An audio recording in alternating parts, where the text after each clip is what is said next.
Hello दोस्तों, स्वागत है आप सभी का मेरे YouTube चैनल विधियुग में। मैं अंकित गुप्ता आज आप सभी का स्वागत करता हूं आज के इस नए विषय पे। और ये विषय काइंड ऑफ एविडेंसेस, यस, कितने प्रकार के साक्ष्य कानून में एक बहुत ही महत्वपूर्ण बिंदु होता है कोई भी केस डिसाइड करने के लिए। भले वो क्रिमिनल केस हो, भले वो सिविल केस हो, किसी भी केस को डिसाइड करने के लिए न्यायालय को सबूत एवं साक्ष्य की जरूरत होती है। ये सबूत और साक्ष्य होते क्या है और कितने प्रकार के होते हैं, इसी को समझाने के लिए आज का ये वीडियो है। कानून में बहुत ही महत्वपूर्ण बिंदु होता है कोई भी केस डिसाइड करने में, और एविडेंस कितने प्रकार के होते हैं। जैसा कि हम जानते हैं, प्रॉपर्टी लेन देन और मॉनेटरी, ये मौद्रिक जो मामले होते हैं प्रॉपर्टीज लेन देन के, वो सिविल मामले होते हैं। वो बोले कोई सा भी सिविल मामला हो या कोई भी आपराधिक प्रकरणों में क्रिमिनल मामले हो, उनके लिए जब न्यायालय के सामने सभी मामले को ले जाते हैं तो न्यायालय को जजमेंट देने के लिए, निर्णय सुनाने के लिए एविडेंस की जरूरत होती है। बिना एविडेंस के न्यायालय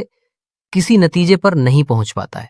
और ये एविडेंस होते हैं क्या है, तो आपको पता है कि प्राचीन समय में अग्नि परीक्षाएं होती थी। व्यक्ति झूठ बोल रहा है तो अपने से जला देती थी, तो अगली परीक्षा होती थी।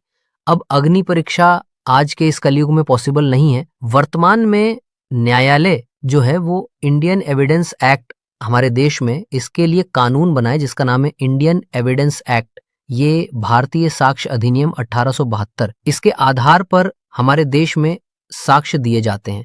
अधिनियम धारा 3 में साक्ष्य की परिभाषा दी गई है।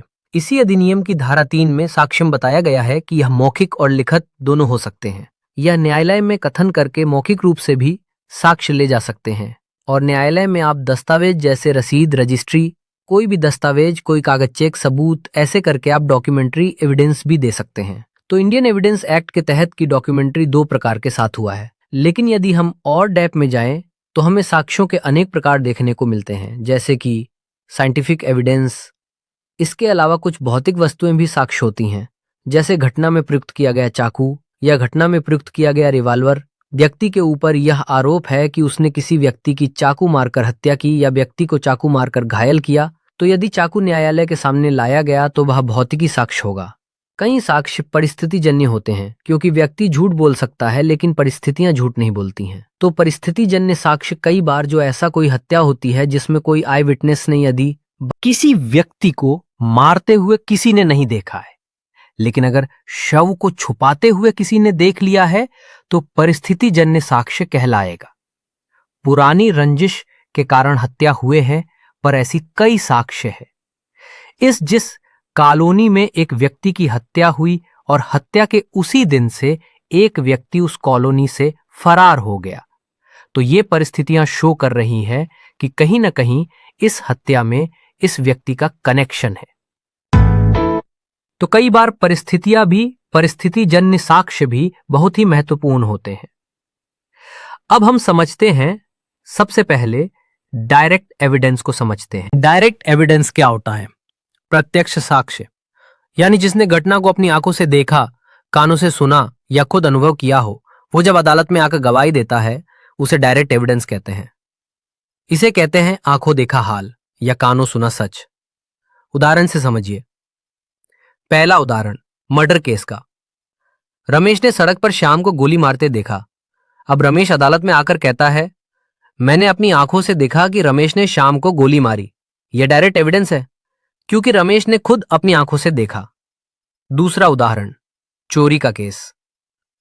नीता घर में थी, उसने चोर को अलमारी तोड़ते हुए देखा और उसकी आवाज भी सुनी। नीता ने कोर्ट में बताया, मैंने चोर को अलमारी तोड़ते हुए देखा और पैसे उठाते हुए भी देखा। यह भी डायरेक्ट एविडेंस है। डायरेक्ट एविडेंस की खासियतें। सबसे मजबूत सबूत माना जाता है। जज या कोर्ट इसे बहुत महत्व देता है। अगर गवाह आई विटनेस भरोसेमंद है तो उसी के आधार पर सजा भी हो सकती है। दूसरे में जानते हैं परिस्थिति जन्य साक्ष्य क्या होता है। जब कोई गवाह खुद घटना को नहीं देखता, लेकिन घटना से जुड़ी बातें या चीजें ऐसी होती हैं जो इशारा करती हैं कि अपराध किसने किया, तो उसे परिस्थिति जन्य साक्ष्य कहते हैं। सीधा उदाहरण, मान लो किसी को घर में मार दिया गया। आरोपी के कपड़े पर खून के दाग मिले, उसके पैरों के निशान कमरे में मिले, उसका मोबाइल उसी जगह पकड़ा गया, घर का दरवाजा बिना तोड़े खुला मिला और चाबी उसी के पास थी। अब कोई नहीं देख रहा था कि हत्या किसने की, पर ये सारी बातें मिलकर ये बताती हैं कि हत्या उसी ने की होगी, यही परिस्थिति जन्य साक्ष्य है। तीसरा नंबर, डिजिटल इलेक्ट्रॉनिक साक्ष्य क्या होता है?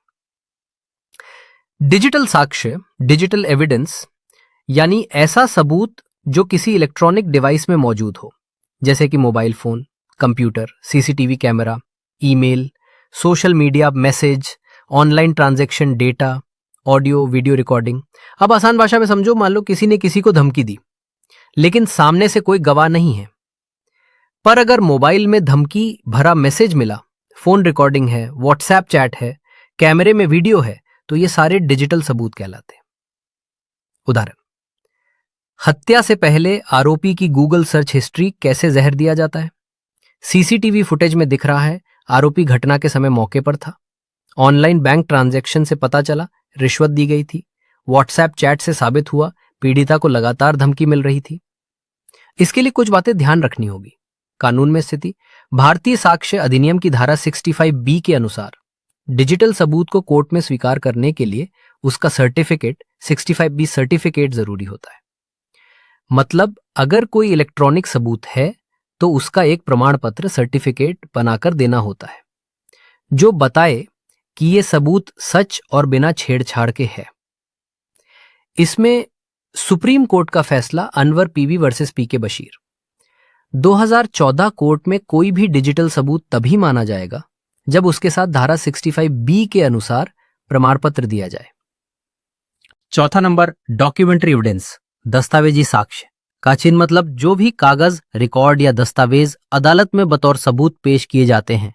उदाहरण, एफआईआर की कॉपी, मेडिकल रिपोर्ट, स्कूल की मार्कशीट, आधार कार्ड या बैंक स्टेटमेंट। इसमें विशेष बात, ये प्राथमिक साक्ष्य माना जाता है। दस्तावेज की सत्यता और ऑथेंटिसिटी साबित करना जरूरी होता है। पांचवा नंबर, फॉरेंसिक एविडेंस, फॉरेंसिक साक्ष्य मतलब जो साक्ष्य वैज्ञानिक जांच के बाद मिलते हैं। उदाहरण, खून, बाल, उंगलियों के निशान, डीएनए रिपोर्ट, हथियार पर पसीना या खून के दाग। इसमें कौन विशेष बात, इसे विशेषज्ञों द्वारा तैयार किया जाता है। अपराधी की पहचान या उसकी उपस्थिति को साबित करने में बहुत उपयोगी होता है।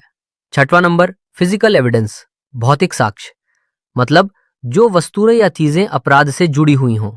उदाहरण, चाकू, बंदूक, टूटे हुए शीशे, कपड़े जिन पर खून लगा हो। इसमें विशेष बात, ये मूक साक्ष्य होता है, बोलता नहीं पर बहुत कुछ बताता है। ये अपराध स्थल से बरामद होता है। सातवां नंबर, जुडिशियल एविडेंस, न्यायिक साक्ष्य मतलब जो अदालत में पेश किया गया हो और न्यायिक प्रक्रिया का हिस्सा हो। उदाहरण, गवाह की गवाही, दस्तावेज जो कोर्ट में पेश हुए, जज द्वारा दर्ज की गई प्रक्रिया। इसमें विशेष बात, केवल वही साक्ष्य जुडिशियल एविडेंस कहलाते हैं जो अदालत में पेश किए गए हों। 8वां नंबर, ओरल एविडेंस, मौखिक साक्ष्य मतलब जब कोई व्यक्ति अदालत में मुंह से बोलकर अपनी जानकारी देता है। उदाहरण, प्रत्यक्षदर्शी, आई विटनेस द्वारा दी गई गवाही। कोई गवाह जो कहे, मैंने देखा कि वो व्यक्ति भाग रहा था। इसमें विशेष बात, इसे आमतौर पर मुख्य गवाही, डायरेक्ट एविडेंस माना जाता है। गवाह का विश्वास पात्र होना जरूरी होता है। 9वां नंबर, एक्सपर्ट एविडेंस, विशेषज्ञ साक्ष्य मतलब जब कोई विशेषज्ञ, डॉक्टर, वैज्ञानिक, इंजीनियर अपनी राय देता है। उदाहरण, डॉक्टर कहे कि मौत जहर से हुई है, फॉरेंसिक एक्सपर्ट बताए कि हथियार पर किसका खून है। इसमें विशेष बात, ये साक्ष्य जटिल मामलों में बहुत जरूरी होता है। ये राय होती है जो गवाही में मदद करती है। 10वां नंबर, कॉरोबोरेटिव एविडेंस, समर्थनकारी साक्ष्य मतलब ऐसा साक्ष्य जो किसी अन्य साक्ष्य को सपोर्ट करता है। उदाहरण, एक गवाह कहे उसने गोली चलती देखी और सीसीटीवी में भी गोली चलती दिखे। मेडिकल रिपोर्ट गवाह की बात को सही साबित करे। For watching this video guys, please subscribe my channel Vidyug. Thank you so much.